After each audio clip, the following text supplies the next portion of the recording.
Y también, no solamente sindicatos, sino también los colegios, institutos, ¿no? Tú trabajas en la ESO, ¿no?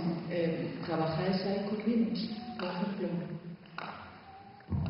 Bueno, ya comentaste antes un poco la experiencia en Extremadura, pero por ejemplo hay los sindicatos, también los sindicatos de educación podrían presionar, pero me pregunto si están informados en ese tema. Los sindicatos de educación, de momento, lo que son grupos de presión que se dedican principalmente a los derechos laborales de los profesores. Sí que dan cursos de formación por una razón muy simple, porque esos cursos de formación dan puntos para oposiciones, concursos de traslado, etcétera, etcétera. Y la gente los pide principalmente por esa razón. Entonces, claro, en Extremadura es fácil encontrar cursos por ejemplo, de OpenOffice o de introducción a sistemas operativos Linux y cosas por el estilo. Es fácil de encontrar por eso. Ahora, me supongo que aquí en Aragón esos mismos sindicatos organizarán los mismos cursos, pero para software de Microsoft, supongo. Seguro, sí. Pero te pregunto porque, como estamos hablando antes de las lobbies, ¿no? Digamos que igual nosotros no tenemos tanta lobby y los propios sindicatos podrían empujar también si se les forma y si se les informa. Mira, nosotros, yo sí que te puedo decir que desde Linux hemos colaborado a veces con comisiones obreras en bastantes cuestiones. Creo que ese sindicato tiene las ideas claras al respecto del software libre. Otra cosa es el lobby o no que puedan hacer, pues lo desconozco. Sí sé que los cursos que se dan en España por parte de sindicatos, aquí en Aragón hay organismos como IFES y FED y demás que dan este tipo de cursos. Sí que hay muchos organizados en torno a software libre, igual que los hay también sobre tecnologías privativas, ¿vale? Pero estos cursos sabéis que básicamente viven de subvenciones. Hay unas grandes subvenciones de fondos estructurales de la Unión Europea y subvenciones por parte del Estado español, y entonces este tipo de sindicatos se reparten estos cursos, ¿vale? Entonces se sabe de antemano qué parte de estos cursos va a ir para un tipo de tecnologías y de otras, y muchas veces yo sé que los sindicatos no llenan cursos. Un curso de administración de sistemas de GNU Linux o de OpenSolaris, pues es más difícil porque es muy especializado llenarlo que un curso de Microsoft Word o de Excel, y la subvención va a ser la misma, aquí hay que pillarlo, ¿vale? Entonces muchas veces encontramos ese problema, pero esto está cambiando y creo que sí que hay una cierta sensibilidad de los sindicatos. Cuando hablamos de sistemas informáticos compatibles, no es una cuestión marginal.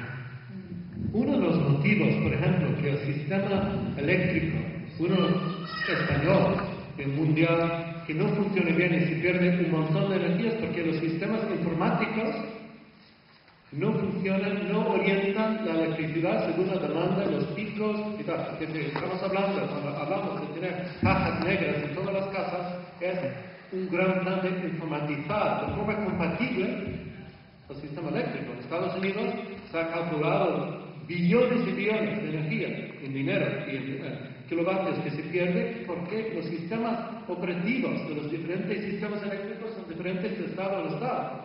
Pero no es una cosa baladí. Estamos hablando de interoperabilidad, significa que los enchufes, los cargadores de los teléfonos móviles, de los ordenadores, yo creo en los 2011 y 2012 van a comenzar a ser iguales de todos los aparatos estándar. Eso es muy importante. Y que no se venda con todo nuevo, sobre todo. Pero cuando hablas de los sindicatos, yo seré bastante crítico. Las cartas que yo he recibido de los sindicatos, pues sí, a nivel retórico todo el mundo es a favor del software libre, en cuanto a la propiedad intelectual, pero en concreto la presión, el lobby que yo recibo sobre el sector de telecomunicaciones, de los sindicatos de telecomunicaciones, es palabra por palabra la misma que sus grandes empresas. No les preocupa nada ni los consumidores, ni el ejemplo sería, por ejemplo, la negociación de los precios roaming. Cuando negocias a precio, cuando sales fuera de España entre los países europeos, los precios que antes era 1,5 €, 2 euros para hablar un minuto, pues nosotros tuvimos una lucha terrible para bajarlo pues, a máximo de unos 40, 42 céntimos al minuto de llamada roaming, pero Era casi la primera vez que la Unión Europea supuso un techo en precios. Pues las cartas que yo recibí de los sindicatos eran en contra de bajar el precio de roaming, porque decía que está poniendo en peligro los puestos de trabajo de sus empresas, sea Vodafone, sea Telefónica, etcétera, etcétera. Por desgracia, esto pasa con el cambio climático también. Sindicatos con decisiones magníficas sobre el cambio climático. Después, os daré un ejemplo. Los editores de diarios españoles, incluido El País, El Mundo, todos, escribieron a todos los eurodiputados en contra de la ley de limitar las emisiones de los coches contaminantes según la normativa. ¿Por qué? Porque había un apartado que decía que en los anuncios de los coches nuevos hay que poner en letra bien clara y grande cuántas son las emisiones de cada coche. El razonamiento de los diarios y revistas españoles que esto iba a bajar la venta de anuncios en los diarios, es decir, con menos anuncios, menos libertad de expresión y menos bueno. Aquí nos escribieron los editores de los sindicatos pidiendo que no hay que aprobar esta ley. Entonces, por desgracia, tenemos un mundo sindical que es muy cooperativista, llega a cosas laborales, algunas cosas económicas, pero muy en cortoplacismo. Solo ven intereses de muy corto plazo y no ven cómo coinciden muchas veces los intereses de consumidores, medio ambiente y libertades con estos intereses laborales. Sí, estaba recordando un caso hace un par de años. La CMT, la Comisión del Mercado de Telecomunicaciones, lanzó una consulta pública sobre redes de nueva generación. Bueno, más o menos la idea era preguntarle a todo el que quisiera decir algo qué opinaba sobre ciertos aspectos relacionados con el tendido de fibra óptica y tecnologías similares.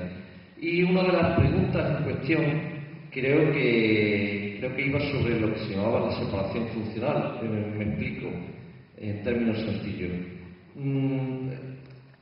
Si hay una empresa, como puede ser por ejemplo Telefónica, que a su vez vende acceso a Internet a otra empresa y esa empresa vende su acceso a usuarios finales, la última empresa actúa como intermediario y como minorista, y Telefónica actúa también como mayorista, pero ese mayorista Telefónica también tenía la capacidad de, a su vez, ofrecer también su servicio a el usuario final, jugando con los dos precios, el precio al que le vendía acceso al intermediario y el precio al que le vendía acceso al usuario final. Telefónica podía estrechar los márgenes, todo lo que le dejase, siempre y cuando la CMT o la Unión Europea o alguien no le pusiera freno, podía estrechar los márgenes tanto que ahogaba los beneficios de la otra empresa, del minorista. Bueno, para eso una idea era lo que se llamaba la separación funcional, que o se dedicase a ser minorista o a mayorista, las dos cosas a la vez no, porque entonces pasaba eso. Y se preguntó eso en aquella consulta, entre otras muchísimas preguntas. Bueno, pues recuerdo que había un sindicato, no me acuerdo ahora mismo cuál, pero bueno, no viene al cuento cuál era. Te escribieron a ti, ¿no? Bueno, estaba muy preocupado porque si se hacía eso, no sabía qué podía pasar con los puestos de trabajo en Telefónica, por ejemplo. Entonces, su punto de vista prioritario era ese, la conservación de los puestos de trabajo. Entonces, ellos veían la separación funcional, lo percibían como una amenaza. Era una medida propuesta para abaratar, o sea, para mejorar el servicio, los precios y tal, al usuario final, pero ellos lo perciben como una amenaza a los puestos de trabajo. Vamos, que lo prioritario para los sindicatos sigue siendo eso, la defensa de los derechos de sus trabajadores. ¿A corto plazo? Sí, a corto plazo, porque a largo, en realidad nos interesaría una Internet sana, cero brecha universal y demás, pero... Hay que añadir, los monopolios evitan que hayan estándares abiertos, compatibles e interoperables. Son los monopolios. Entonces, hemos perdido la lucha a favor de la separación funcional, incluso dentro de una parte de los verdes. Hemos perdido esta lucha y no habrá separación funcional, como sí que lo habrá dentro del sector energético. Quiere decir que Endesa no puede tener la térmica, las líneas de alta tensión y después la delta menor.